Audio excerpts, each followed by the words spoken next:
দাঁড়িয়ে আছি দক্ষিণ পশ্চিমাঞ্চলের ঝিনাইদহ জেলার পাগলাখানা ইউনিয়নের রাজা মুকুট রায়ের ঢোল সমুদ্র দিঘির পাড়ে।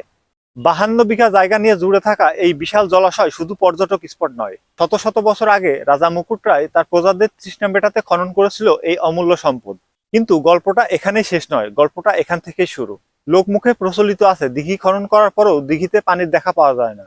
রাজা মুকুট রায় এটা নিয়ে খুব চিন্তায় পড়ে গেলেন। স্বপ্নে দেখতে পেলেন রানীকে দিয়ে দিঘির তলদেশে পূজা করতে হবে। ঠিক যেমন কথা তেমন কাজ। পূজারীদেরকে ডাকা হলো, সাথে ঢাক এবং ঢুলি বাজানোর জন্য তাদেরকেও আমন্ত্রণ জানানো হলো। রানী পূজা দিতে নেমে গেলেন। ঠিক তখনই অদ্ভুত একটা ব্যাপার ঘটে গেল। প্রবল বেগে পানি উঠতে শুরু করলো।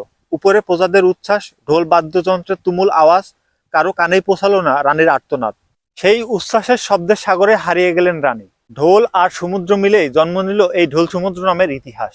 আজকে সেই জীবনের ইতিহাসকে পিছনে ফেলেই ঢোল সমুদ্র হয়ে উঠেছে জীবনের এক উৎসবস্থল। এখানে আসা মানেই শুধু প্রাকৃতিক সৌন্দর্য দেখা না, দেখা ইতিহাসের এক জীবন্ত পাতার সঙ্গ। রাজা মুকুট রায়ের এই অমর ইতিহাস ঢোল সমুদ্র দিঘি কে কে দেখেছেন আমাদেরকে জানাতে ভুলবেন না।